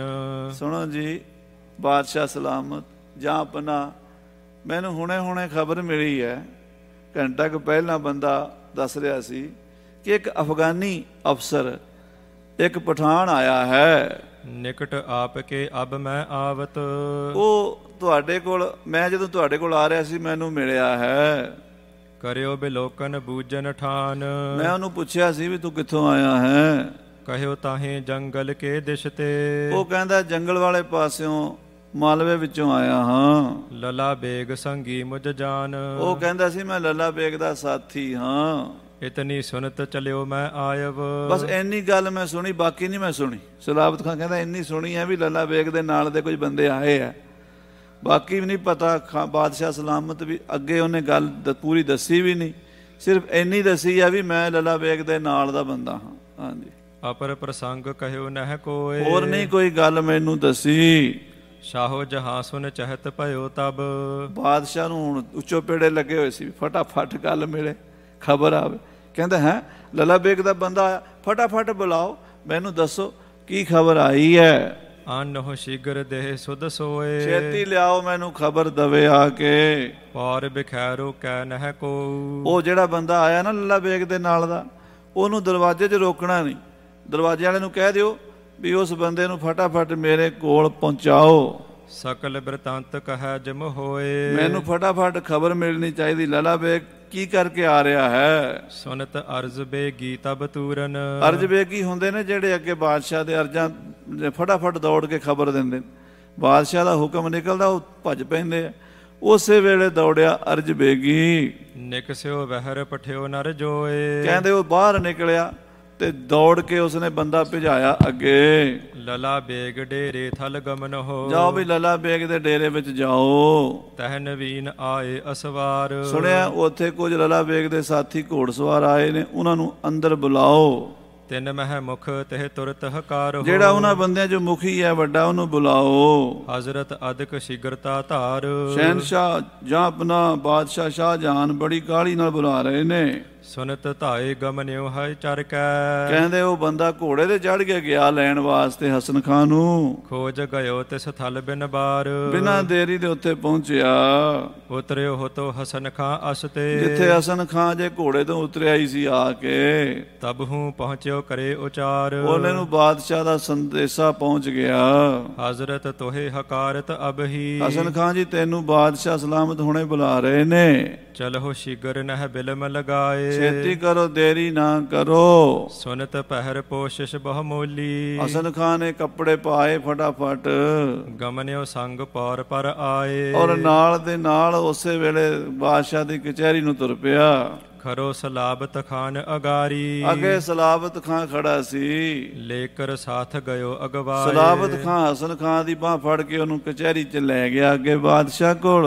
ਤਸਲੀਮਾਤ ਕਰਤ ਬਹੁ ਬਾਰੀ। ਬਾਦਸ਼ਾਹ ਨੂੰ 7 ਵਾਰੀ ਝੁਕ ਕੇ ਹਸਨ ਖਾਨ ਨੇ ਸਲਾਮ ਕੀਤੀ। ਜੋ ਮਰਿਆਦਾ ਬਾਦਸ਼ਾਹ ਦੇ ਦਰਬਾਰ ਦਾ ਸਜਦਾ ਕੀਤਾ ਹੈ। ਸ਼ਾਹੋ ਜਹਾਂ ਟਿਕ ਪਹੁੰਚਿਓ ਜਾਏ। ਬਾਦਸ਼ਾਹ ਦੀ ਕਚਹਿਰੀ 'ਚ ਆ ਕੇ ਸਾਹਮਣੇ ਖਲੋ ਗਿਆ ਹਸਨ ਖਾਨ ਦੂਤ। ਗੁਰ ਸਿੱਖ ਨਿਕਟ ਵਜ਼ੀਰ ਖਾਨ ਤਬ। ਉਸ ਵੇਲੇ ਗੁਰੂ ਕਾ ਸਿੱਖ ਭਾਈ ਵਜ਼ੀਰ ਖਾਨ, ਇਹ ਸਾਧ ਸੰਗਤ ਜੀ ਮੁਸਲਮਾਨ ਪਠਾਨ 2 ਪਾਠ ਸੁਖਮਨੀ ਸਾਹਿਬ ਦੇ ਰੋਜ਼ ਕਰਦਾ ਸੀ। ਸਾਹਿਬ ਗੁਰੂ ਅਰਜਨ ਦੇਵ ਜੀ ਦੀ ਕਿਰਪਾ ਨਾਲ, ਬਾਬਾ ਬੁੱਢਾ ਸਾਹਿਬ ਦੀ ਕਿਰਪਾ ਨਾਲ ਜਲੋਧਰ ਦਾ ਰੋਗ ਠੀਕ ਹੋਇਆ ਸੀ। ਗੁਰੂ ਕਾ ਪਿਆਰਾ ਵਜ਼ੀਰ ਖਾਨ ਸਮਝ ਗਿਆ ਵੀ ਕਲਾ ਵਰਤ ਚੁੱਕੀ ਹੈ। ਇਹਦੇ ਚਿਹਰੇ ਤੋਂ ਲੱਗਦਾ ਪਿੱਛੇ ਫੌਜਾਂ ਜਿਹੜੀਆਂ ਗਈਆਂ ਵਾਪਸ ਨਹੀਂ ਆਈਆਂ। ਹਾਂਜੀ। ਬਹੁ ਬੁੱਧਵੰਤ ਨੀਤ ਕੋ ਗਿਆਨ। ਬਹੁਤ ਬੁੱਧੀਮਾਨ, ਬਹੁਤ ਸਿਆਣਾ, ਨੀਤੀਵਾਨ ਭਾਈ ਵਜ਼ੀਰ ਖਾਨ। ਗੁਰ ਪਗ ਪੰਕਜ ਨਿਸ਼ਚਾ ਜਿਸ ਕੈ। ਜਿਹਦੇ ਮਨ 'ਚ ਸਤਿਗੁਰਾਂ ਦੇ ਉਚਰਨਾਂ ਦੇ ਦ੍ਰਿੜ ਨਿਸ਼ਚਾ ਸੀਗਾ ਵੀ ਕੁਛ ਵੀ ਹੋ ਜਾਵੇ ਗੁਰੂ ਤੋਂ ਵੱਢ ਕੇ ਕਿਸੇ ਨੂੰ ਨਹੀਂ ਸੀ ਸਮਝਦਾ। ਹਾਂਜੀ। ਹਿਰਦੈ ਕਮਾਵਤ ਸਿਦਕ ਮਹਾਨ। ਇਹ ਮੁਸਲਮਾਨ ਹੋ ਕੇ ਗੁਰਸਿੱਖੀ ਦੀ ਰਹਿਤ ਵਿੱਚ ਪੱਕਾ ਸੀ, ਬਾਣੀ ਦਾ ਅਭਿਆਸੀ ਸੀ। ਵੱਡ ਉਮਰਾਵ ਕਹਿਓ ਜਿਸ ਮਨ ਹੈ। ਇਹਦਾ ਸਾਰੀ ਕਚਹਿਰੀ ਦੇ ਅਫਸਰ ਕਹਿਣਾ ਮੰਨਦੇ ਸਨ। ਦੇ ਹਜ਼ਰਤ ਕੋ ਸੀਖ ਸੁਜਾਨ। ਬਾਦਸ਼ਾਹ ਨੂੰ ਚੰਗੀ ਸਿੱਖਿਆ ਦਿੰਦਾ ਸੀ, ਚੰਗੀ ਮੱਤ ਦਿੰਦਾ ਹੁੰਦਾ ਸੀ। ਹਾਲਤ ਪਾਲਤ ਮਹਿ ਜਸ ਅਰ ਸੁਖ ਹੋਏ। ਇਹੋ ਜੀ ਮੱਤ ਦਿੰਦਾ ਸੀ ਵੀ ਜਿਹਦੇ ਨਾਲ ਬੰਦੇ ਦਾ ਲੋਕ ਵੀ ਸੁਧਰੇ ਤੇ ਪਰਲੋਕ ਵੀ ਸੁਧਰੇ। ਹਾਂਜੀ। ਕਹੈ ਬਾਤ ਸ਼ੁਭ ਲੈ ਸਭ ਮਾਨ। ਇਹਦੀ ਗੱਲ ਮੰਨਦੇ ਵੀ ਸਾਰੇ ਸਨ। ਹਸਨ ਖਾਨ ਕੀ ਦਿਸ਼ ਕੋ ਪਿਖ ਕਰ। ਕਹਿੰਦੇ ਹਸਨ ਖਾਨ ਵੱਲ ਵਜ਼ੀਰ ਖਾਨ ਨੇ ਵੇਖਿਆ। ਸ਼ਾਹੋ ਜਹਾਂ ਤਬ ਬੂਜਨ ਕੀਨ। ਤੇ ਬਾਦਸ਼ਾਹ ਨੇ ਵੀ ਵੇਖਿਆ। ਬਾਦਸ਼ਾਹ ਨੇ ਪੁੱਛਿਆ ਕਹੋ ਕਿਮ ਭਈ ਗੁਰੂ ਸੰਗ ਮਿਲ ਕਰ। ਹਾਂ ਬਈ ਦੱਸ, ਗੁਰੂ ਨਾਲ ਕਿਵੇਂ ਮੁਲਾਕਾਤ ਹੋਈ ਹੈ ਤੁਹਾਡੀ? ਦਾਨ ਤੁਰੰਗਮ ਭੀ ਤੁਨ ਲੀਨ। ਉਹ 2 ਘੋੜਿਆਂ ਦਾ ਕੀ ਬਣਿਆ ਜਿਹੜੇ ਮੇਰੇ ਗੁਰੂ ਕਾ ਸਿੱਖ ਕੱਢ ਕੇ ਲੈ ਗਿਆ ਸੀ ਵਿਧੀ ਚੰਦ? ਉਹ ਘੋੜੇ ਲਿਆਂਦੇ ਨੇ ਕਿ ਨਹੀਂ ਲਿਆਂਦੇ? ਮੇਲ ਕਰਿਓ ਕਹਿ ਲਰਿਓ ਸਾਮੋਹੇ। ਗੁਰੂ ਨੇ ਸਾਡੇ ਨਾਲ ਸੁਲ੍ਹਾ ਕਰ ਲਈ ਹੈ ਕਿ ਗੁਰੂ ਨੇ ਲੜਾਈ ਕੀਤੀ ਹੈ ਅੱਗੋਂ? ਕਿਸ ਥਲ ਮਿਲੇ ਗੁਰੂ ਕਿਤ ਚੀਨ। ਗੁਰੂ ਕਿੱਥੇ ਮਿਲਿਆ ਹੈ? ਕਿਵੇਂ ਹੈ ਗੁਰੂ? ਫੜ ਕੇ ਲਿਆਉਂਦਾ ਗੁਰੂ ਨੂੰ ਕਿ ਨਹੀਂ ਲਿਆਏ ਫੜ ਕੇ? ਸਕਲ ਪ੍ਰਸੰਗ ਸ਼ੋਰ ਤੇ ਭਖ ਹੋ। ਸਾਰੀ ਗੱਲ ਦੱਸ ਸਾਨੂੰ ਖੋਲ ਕੇ। ਲਲਾ ਬੇਗ ਜਿਮ ਕਰਿਓ ਪ੍ਰਬੀਨ। ਜੋ ਲਲਾ ਬੇਗ ਨੇ ਕੀਤਾ ਹੈ, ਕਾਰਵਾਈ ਕੀਤੀ, ਜੰਗ ਜਿੱਤਿਆ, ਜਾਂ ਜੰਗ ਤੋਂ ਬਿਨਾਂ ਹੀ ਕੰਮ ਬਣ ਗਿਆ, ਜਾਂ ਗੁਰੂ ਨੇ ਆਪੇ ਹੀ ਸਰੈਂਡਰ ਕਰ ਦਿੱਤਾ, ਜਾਂ ਗੁਰੂ ਨੇ ਮੁਕਾਬਲਾ ਕੀਤਾ, ਸਾਰੀ ਗੱਲ ਦੱਸ। ਸੋ ਇਸ ਤਰ੍ਹਾਂ ਜਦੋਂ ਬਾਦਸ਼ਾਹ ਨੇ ਪੁੱਛਿਆ, ਹਸਨ ਖਾਨ ਨੇ ਦੱਸਣਾ ਹੀ ਸੀ ਵੀ ਜੋ ਕੁਝ ਹੋਇਆ ਕਿ 35,000 ਫੌਜ ਤੁਹਾਡੀ ਮਾਰੀ ਗਈ ਹੈ, ਲਲਾ ਬੇਗ, ਕਾਬਲ ਬੇਗ, ਕੰਬਰ ਬੇਗ ਵੀ ਮਾਰੇ ਗਏ ਨੇ। ਘੋੜੇ ਉਹ ਤਾਂ ਕੀ ਆਉਣੇ ਸੀ, ਜਿਹੜੇ ਨਾਲ ਗਏ ਸੀ ਉਹ ਵੀ ਉੱਥੇ ਮਰਵਾ ਬੈਠੇ ਆ, ਕੱਖ ਨਹੀਂ ਬਚਿਆ। ਜੋ ਕੁਝ ਬਚਿਆ ਉਹ ਅਸੀਂ ਲੈ ਕੇ 100 ਬੰਦਾ ਤੁਹਾਡੇ ਕੋਲ ਆ ਗਏ ਆ। ਉਹ ਕਥਾ ਆਪਾਂ ਅਗਲੇ ਪ੍ਰਕਰਣਾਂ ਵਿੱਚ ਸਰਵਣ ਕਰਾਂਗੇ। ਸਮੇਂ ਦੇ ਲਿਹਾਜ਼ ਨਾਲ ਸਮਾਪਤੀ ਹੈ। ਸੋ ਸਾਧ ਸੰਗਤ ਜੀ, ਆਪਾਂ ਰਾਤ 12 ਵਜੇ ਤਾਈਂ ਗੁਰੂ ਦੇ ਚਰਨਾਂ 'ਚ ਦੀਵਾਨ ਦੀਆਂ ਹਾਜ਼ਰੀਆਂ ਭਰਨੀਆਂ, ਗੁਰੂ ਗੁਰੂ ਜਪਣਾ ਅਤੇ ਗੁਰੂ ਗੁਰੂ ਧਿਆਣਾ, ਸੇਵਾ ਕਰਨੀ ਹੈ। ਜਿਵੇਂ ਵੀ ਹੋ ਸਕੇ, ਕਿਸੇ ਨੂੰ ਲੰਗਰ ਦੀ ਸੇਵਾ ਮਿਲਦੀ ਲੰਗਰ ਦੀ ਕਰੋ, ਕੋਈ ਹੋਰ ਸੇਵਾ, ਪਾਰਕਿੰਗ ਦੀ ਸੇਵਾ, ਜਿਹੜੀ ਵੀ ਭਾਈਦਲ ਮਿਲ ਕੇ ਆਪਾਂ ਪਿਆਰ ਨਾਲ ਸਾਰਾ ਕੁਝ ਕਰੀਏ। ਗੁਰੂ ਸਾਹਿਬ ਕਿਰਪਾ ਕਰਨ, ਨਵਾਂ ਸਾਲ ਆਰੰਭ ਹੋਵੇ। ਹੇ ਗੋਬਿੰਦ, ਹੇ ਗੋਪਾਲ,